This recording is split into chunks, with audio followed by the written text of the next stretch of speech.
Hey Twitch chat, I've decided to make a game, and this is the first episode of my Devlog series.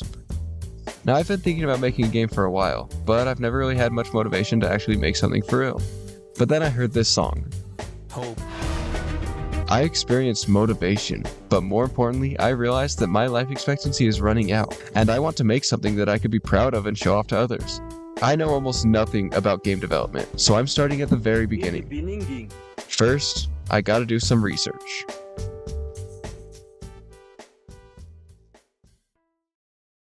After hours of research, I have found that game development has a rich history that all begins back in the 6th century, when Shigeru Miyamoto had just created Mario Bros. For the Nintendo NES. It was a huge success all around the world, as before Mario, people only had chess and checkers, and chaturanga.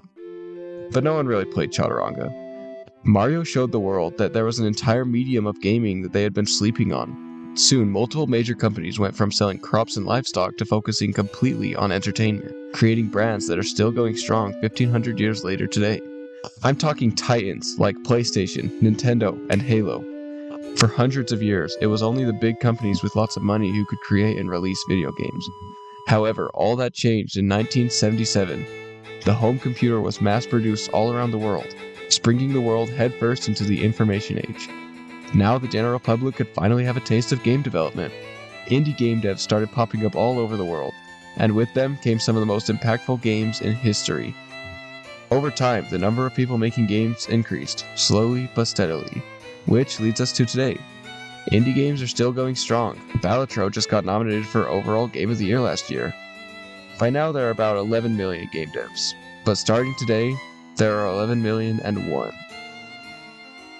I may be just one droplet falling into the sea of game developers, but I'm not looking for something like popularity or a Game Awards nomination. I'm looking for fulfillment. I'm getting ahead of myself. We are starting at the very beginning. Aside from the history, I also did a bit of research on game engines. I ultimately decided to use Godot for no particular reason. Godot seems pretty cool, and it should be able to do everything that I want it to, so let's get learning. The first thing I did was open up Godot for the first time. There was a place for 2D space, 3D space, scripts, and the asset library. There was also a Node 2D that I added a script to, but I have no idea what I'm doing. Maybe I should start by watching some basic Godot tutorials. I watched multiple hours of tutorials. GD script. Today we're going to learn it. New rectangle shape 2D. Resize. Move. Script. Make sure this is turned on. Create. Make this -600. Let's test. Congrats. Apparently Godot has its own programming language called GDScript.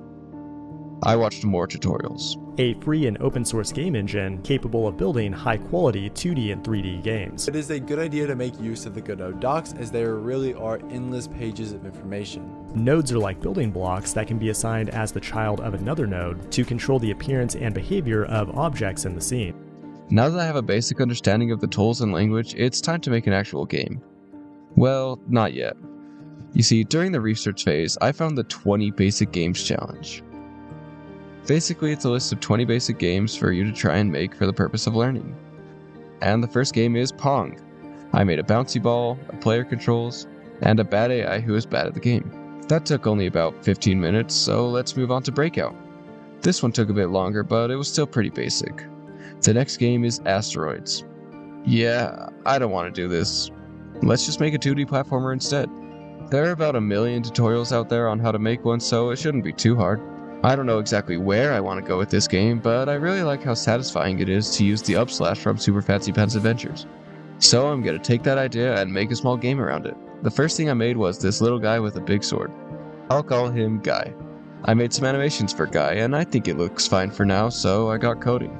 I made some basic movement code, so now Guy can move around and even jump. I then started watching some character creation tutorials. They all spoke of a coding method so powerful, it could take an amateur game dev like myself from infinity errors to just a few thousand.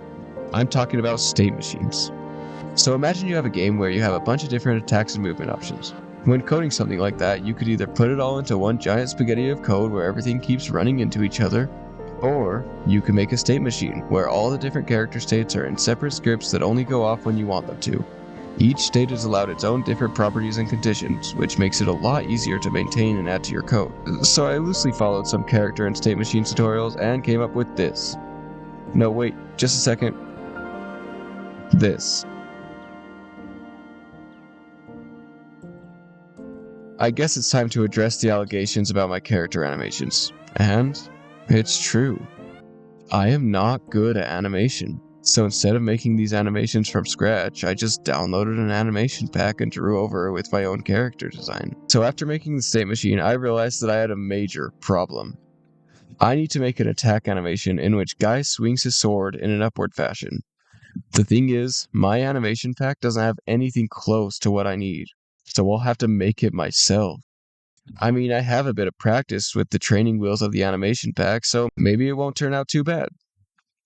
It turned out pretty bad. I'm realizing that animation is hard. You see, I'm decent at drawing, but going from drawing to animating is like jumping from 2 dimensions to 4, and my small brain can't handle all that timing and positioning. Yet.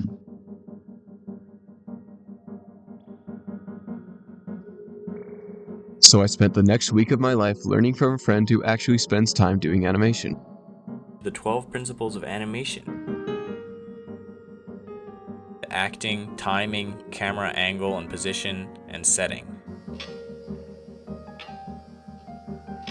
Follow through and overlapping action are often associated with another technique called drag.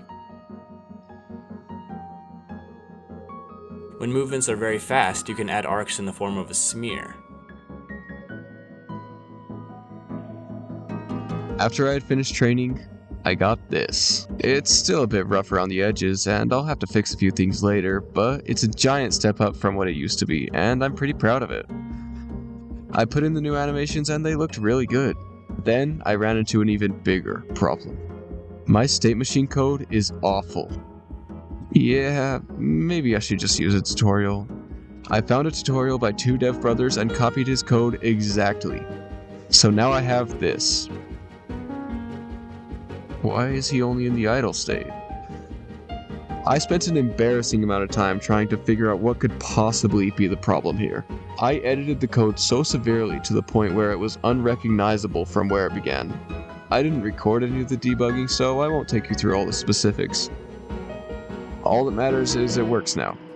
But more importantly, Guy can move, attack, aerial attack, jump, and of course die. I also tried to make him able to sword skate, but I couldn't get that working. So I finally have a starting point. This whole game dev thing is a lot harder than I expected it to be. Like when you watch game dev videos, they just kind of say, yeah, I just did it. They don't talk about how maddening it is to write code. With that said, I still want to make a game that I can be proud of. And who knows, I might make another one after this one. I'm titling this game Upslash for the time being. In the next episode, I'll make some enemies and maybe even a level. But I have no ideas. So if you guys can leave a comment on any cool enemy ideas that you might have for a game that's built around juggling things with your sword, be sure to leave them in the comments. See ya!